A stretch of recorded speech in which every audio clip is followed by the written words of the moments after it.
Junior Super Bowl. This is Jack Burgess again from some of the earlier videos. I would like to apologize in advance. I've come down with a cold, so my voice is going to be a little off today. But today's video is about Cumann nGaedheal. It took me a while to figure this one out. It was a political party led by W.T. Cosgrave. It was founded the 27th of April, 1923, and dissolved the 8th of September, 1933.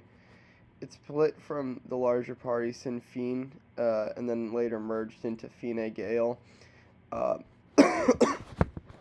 Excuse me.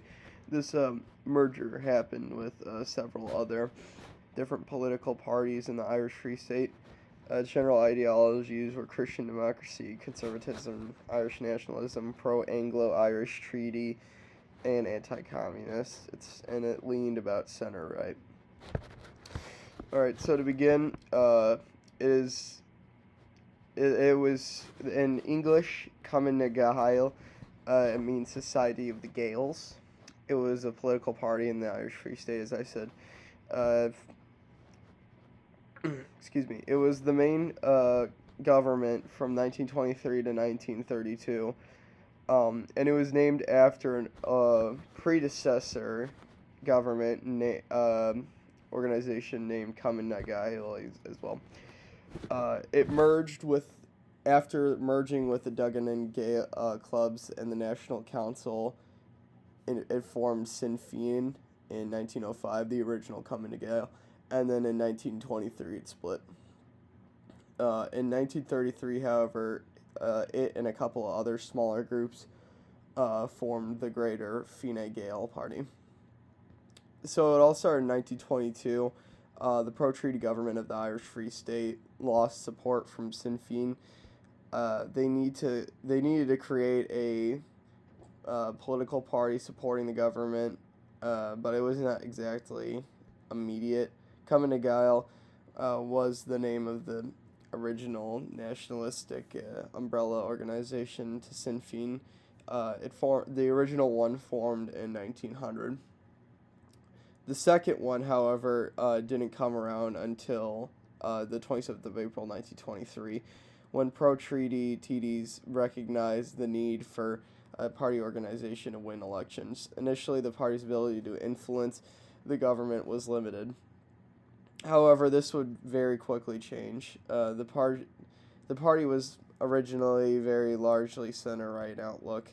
The pro-treaty wing of Sinn Féin decided to break off and become a distinct party in late December 1922, but its launch was delayed until after the new year as a direct consequence of the turmoil caused by the Irish Civil War. The leadership of the pro-treaty Sinn Féin in 1922 included Arthur Griffith, Michael Collins, and W.T. Cosgrave.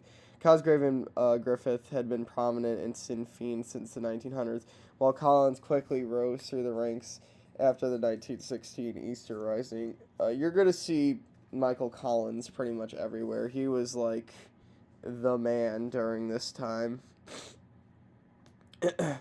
Griffith and Collins did die in August of 1922 during the early stages of Civil War, leaving Cosgrave to lead the pro-treaty provisional government in the run-up to the formal establishment of the Irish Free State. Cosgrave had also been part of the Easter Rising fight. He'd been prominent in government of the Irish Republic. The burdens of responsibility for building the new state on foundations was now on Cosgrave and his colleagues. So what it means by that is, like, everybody else in leadership had died now, so only Cosgrave and the other pro-treaty guys were left to run the Free State. This change in leadership led to Cumann nGaedheal very quickly taking a majority in the government, which you will see pretty soon here. The Irish Unionist Alliance was dissolved in 1922, and then a lot of those people ended up backing Cumann nGaedheal, seeing as it was less hostile than many of the anti-treaty Republicans and later the Fianna Fáil. So the first election the party was contested in was the general election in 1923, where it won 63 out of 153 seats, with 39% of the votes cast. Until 1932, Cumann continued to form the government of the Irish Free State, with Cosgrave as president of the Executive Council. So the Cumann was pretty much on top of things until a little bit later. You're going to see that one party, Fianna Fáil, that I brought up earlier, it's going to come back and start to take seats from Cumann in a big upset later on. So right here, these are some of the members of Cumann. I'm not exactly sure who's who. It didn't really point out who, but, this is just to give you an idea of what the leadership would look like. It was a big it was big in conservatism. So, excuse me. So, there's oh my word, excuse me. J.J. Walsh, who is the Minister for Posts and Telegraphs, in 1927 resigned because the government lacked support for protectionism. He sent an open letter to Cosgrave claiming inter alia that the party had gone over to the most reactionary elements of the state. This was a big thing. A lot of Cumann people weren't super big in protectionism, which was a really, really big part of a lot of people's ideas in the early areas of the Irish Free State. And this is eventually why Fianna Fáil would end up taking seats mostly, just because they did not have any support for protectionism in the Irish Free State. So when the general election of 1927 rolled around, Cumann performed bad, real bad. It only won 47 of the seats, which was weird and not common, as they generally would win a pretty nice minority. Was able to survive just because Fianna Fáil refused to take their seats at this time because they didn't sign the Oath of Allegiance to the Free State. Eventually, Kevin O'Higgins, who was the Minister of Justice, was assassinated by IRA members, shortly after the election of 1927. This came as a bitter blow to the party. In response to this act of violence, the state introduced a second Public Safety Act, which introduced the death penalty and was wildly unpopular with the public. So, just think about this. They didn't have the death penalty up until now, since the Free State was established, and it took one of their party members dying. So think about the public outcry that could transpire because of that. It wasn't great. So an electoral amendment act forced elected TDs, to take the oath of allegiance. This was another big issue. The oath of allegiance was super controversial with a lot of people in the government. This murder led eventually to Fianna Fáil's forced entry into the Dáil, and in August 1927, the government narrowly survived a vote of no confidence. Following the victory in two by-elections, Cosgrave called a snap election in September of 1927. Cumann regained most of the ground lost in June, winning 62 seats and 39% of the vote.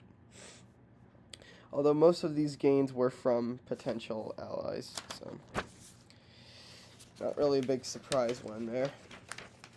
The first time the party faced vigorous parliamentary, if not entirely constitutional, opposition in the Dáil, as Fianna Fáil also made significant gains. Since the foundation of the state Dáil business, I would just like to take a side note here. I keep saying Dáil, so pretty much what the Dáil was is it was kind of like the parliament of the Irish Republic, and if you don't know what the parliament is, it's kind of like the Senate or like the House of Representatives. So Yeah, just and then that they were the most of the government here. They're very much like a representational government. So, all right. Side note over.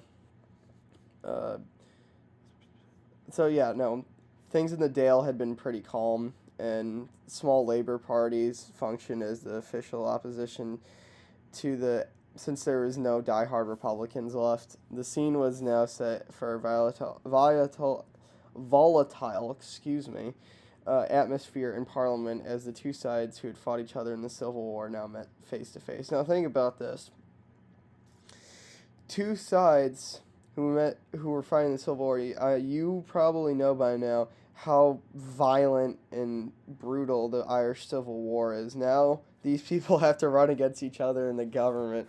It got pretty gnarly. Alright, so this is the beginning of the end for Cumann nGaedheal. So it eventually, support for the party slipped to Eamon de Valera's new party, Fianna Fáil, as I brought up earlier, after it was conceived in 1926.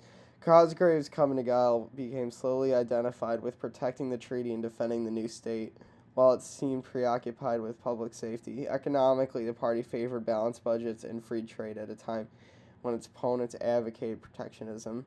The weak economy of the Free State suffered during the Great Depression. Nonetheless, it came as a surprise when Cumann nGaedheal was defeated by Fianna Fáil in the general election of February 1932, winning 57 seats to Fianna Fáil's 72.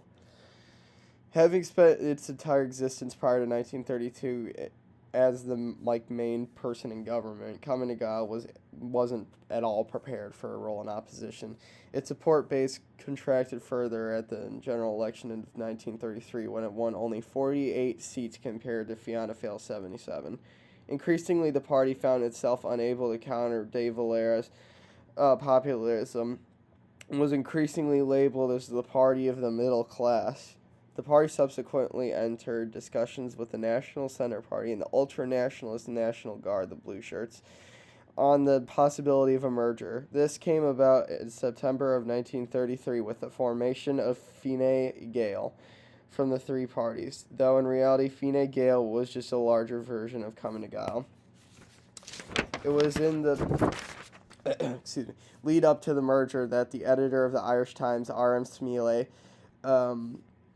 described Cumann nGaedheal as a party who one wished would be open to ideas until one saw the kind of ideas they were open to.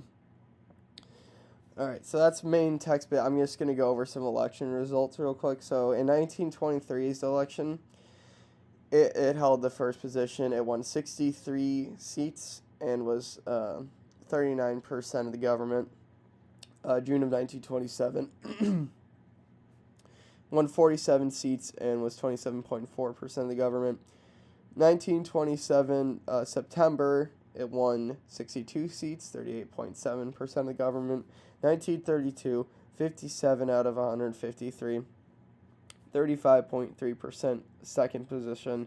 1933, 48 out of 153, 30.5%. Yeah, so you could see the decline there. So, all in all, just remember that Cumann nGaedheal was the center-right party during the beginnings of the Irish Free State. Pro-treaty, anti-protectionism. Just remember all that stuff. Remember Cosgrave.